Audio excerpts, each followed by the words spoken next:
What are the documents the DV lottery winners must prepare?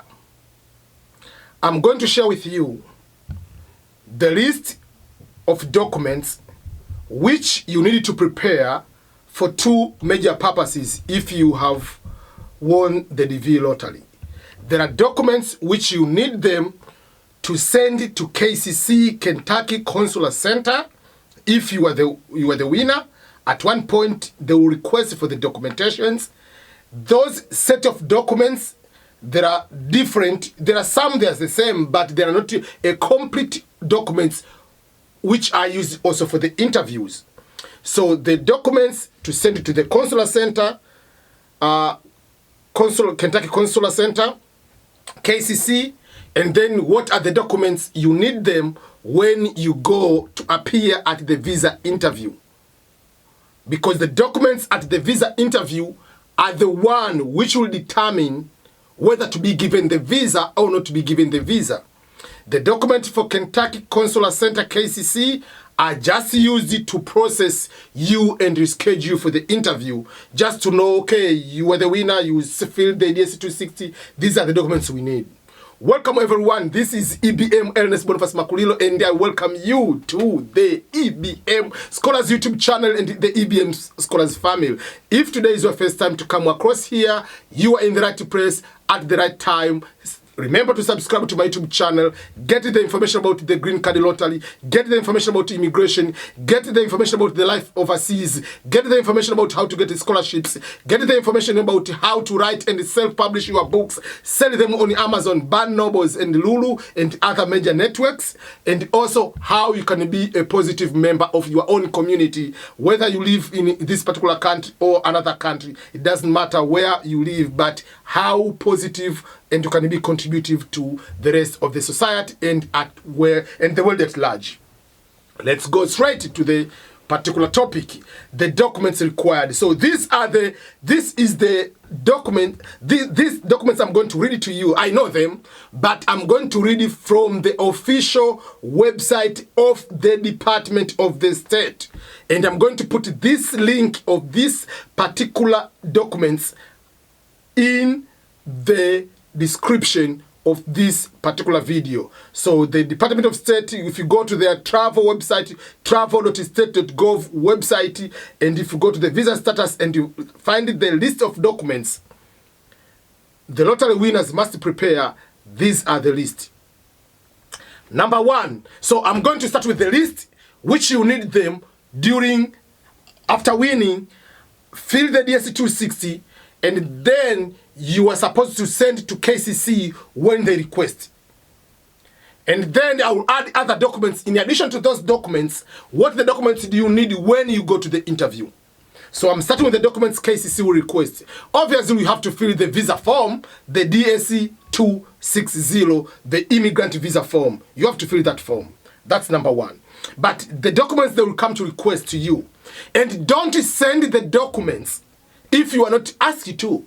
Because some people, they say, Kentucky, the KCC hasn't requested the documents. Should I go ahead and submit the documents? No, don't submit the documents because you haven't been asked. Submit the documents when you ask. It's just like saying, I haven't received the visa interview date yet. Can I show up at the visa US Embassy and go and ask for them to interview me? No, it doesn't work that way, unfortunately. So the documents Kentucky will ask, they will ask the following. Number one will be the birth certificate. Number two is your passport. But there are some people, when they applied for the DV lottery, they used the temporary passport, or the passport has expired. Now they have the newer passport, or the passport is stolen. When they ask you the documents, you have to, first of all, when you fill the DS260, you put the current passport you have. When they request the documents, if you have a new passport, you will submit the new passport and the copy of the expired one, just for them to know that, okay, this is the one I used to apply, is expired. And the interview will be doing the same thing. You'll go with those documents. So the passport you need to have, birth certificate you need to have. And remember, the name must be exactly your name, exactly spelling from the passport and the birth certificate. If there is a mistake, try to correct it by having the affidavit from the lawyer or getting the newer documents. I can give the example, for instance, on my name. My name is Ernest Boniface Makulilo, EBM, whatever. But the middle name, in my family, there are some people, they use P-H-A-C-E, some they use F-A-C-E. But for me, the spelling, they make a mistake on Boniface, how they put it. So down the road, I went to get the new birth certificate with the correct spelling I want to be, which was matching my passport. So that is something else. So I had to have affidavit first, and then I had to correct the birth certificate. So you need to have birth certificate, you have the passport, then police clearance record. Again, the police clearance is for any country you have lived. And if you have lived in any country, and at the age of 16 and above, and you have lived in that country for 6 months and above, you must submit the police clearance. Without the police clearance, you don't get processed. If you said you have lived in 1 year in Oman, you have lived 2 years in Cameroon, you have lived 3 years in Tanzania, you need to have those documentation, the police clearance. Don't tell them, oh, I don't live in that country. It's 5 years since I left that country. Ask it. Find a way to get the police clearance record, whether go to their embassy, go to their online, call them, travel to that particular country, do whatever it takes. They don't care. Get the document. Police clearance. If you have been to the court and prison, you need to have that record to send to KCC.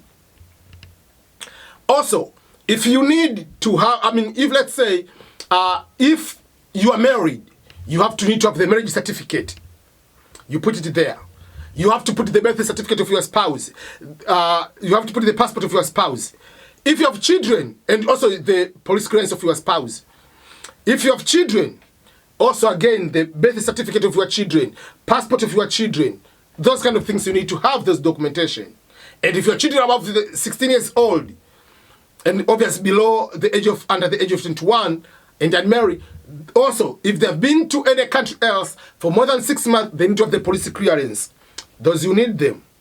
But if you have ever been to the United States and you overstayed or you were deported by any reason, obviously you have a documentation of deportation.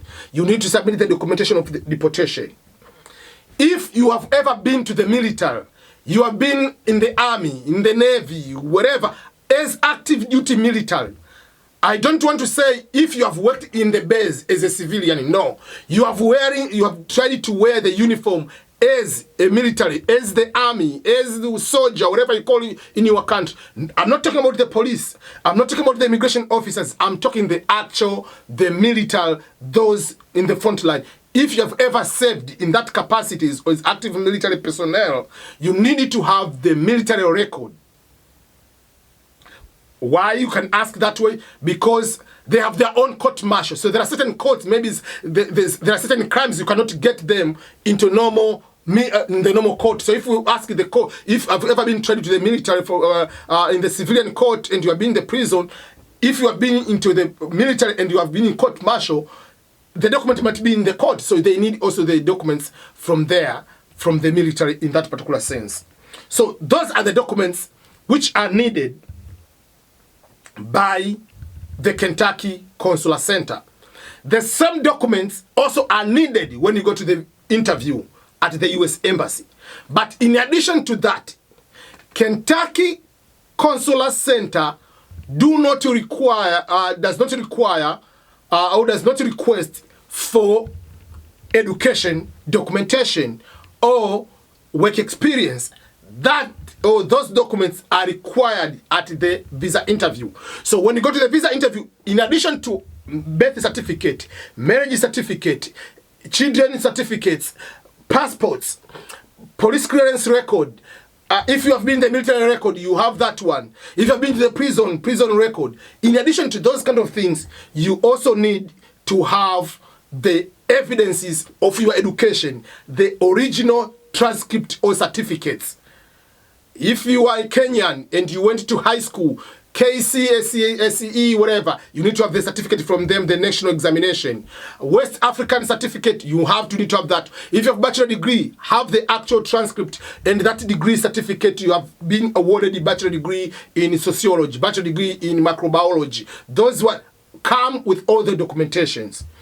Come with the documentation of the proof of work experience, work contract, employment contract, offer letter, the letter from your supervisor or the letter from the owner of the company, CEO, manager. They need to say Ernest Boniface Makulilo is our employee, has been working in this organization from this year to this year as operations manager.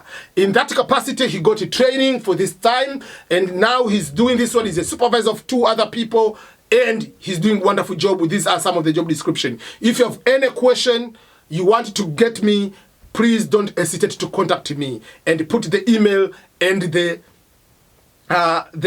contact number there. Remember, the letter has to be into the organizational, what we call the organizational, the letter, it's just like the logo, everything, just the letter has to be in your official way. Not just a piece of paper writing with a pen that so-and-so is just someone working here. Remember, you have to go there as a professional, kind of that. So you need to have the education and work experiences, evidences to prove that one. And again, other documentations which is required on the visa interview, which is not required by KCC, is the medical or other document. You need to have the medical, which will be able to test and everything. You go with it. You don't open, you go with it for the interview. So that is something else you need to have, that one. And remember, the documents has to be in English. If they're not in English, they have to be translated, and you submit the translated and the original documents. That is something you need to know. And also you need to have the visa fee, which is 330 for any person, whether it's a 1-day-old child, whether it's a 50-year-old person or 100-years-old person. You pay the same amount, 330 visa fee, cash on the day of the interview. You pay at the embassy. Before you pay the money, they interview, or you don't pay, they don't interview you. So those are the documents. I know some people, they do not know, or they have had time, difficult situation on how they can be able to put the work experience. Remember, the work experience which you are going to show there are the same work experience which you have filled in the DS260. So don't rush to fill the form DS260 and then you say, you go to the interview, you say, by the way, I've been working with this organization for 3 years, while you didn't put on the DS260. Because when you go to the embassy, they have the visa form which you filled, DS260. If you say you have bachelor degree, show them the bachelor degree certificate. If you say you have high school, show them you have high school. If you say you have master's or PhD, show them the documentation. They will ask those. If you say I've been working at maybe organization A from this year to this year, whether it is internship, whether it is volunteering, whether it is just fully paid work, give them the evidence. And they will tell you, you said you work from this day to this day. And you cannot go to change those kind of information on the day of the interview. Oh, by the way, this is my resume. I've been working also on this one. No. Why didn't you put on the DS260? So put on the DS260. Even if you have your own self-business, put it there. From this day to this day, the owner of the business, maybe a store, what do you sell, what do you do, you put it there. Come with the evidence to prove that you own that store. Don't take it for granted that they will understand. No. On the day if interview is documented tit for tat, tit for tat. You have been working as a teacher from maybe Jomo Kenyatta Primary School. Show us the document. You said you were a chef from this this hotel in Monrovia in Liberia. Show us the document. No document, get out here. You don't qualify based on the work experience. So those are the documents which you need to have. So prepare the documents for KCC and prepare the documents for embassy. But remember, the documents they have to reflect the DS-260. You cannot go to the US Embassy with the documents that you are married, but you didn't fill on the DS-260 that you are married. You see, like, those are the things you need to know. You have to, there are certain things that have to match. So those are the things I want to make sure that you understand. And the link, the official government link of all those documents is on the description of this video. It's from the travel.state.gov website, which is there. Remember, there is no requirement of the public charge documentation. There is no requirement of affidavit of support. And if you want to know that, check the video here above. I've talked about affidavit. I've talked about public charge. No such document. And in the description, I'm going to put the link for no public charge, no affidavit. Thank you so much. Remember to subscribe to my YouTube channel if today is your first time to come across. And all the best for the DV lottery results coming up in few days.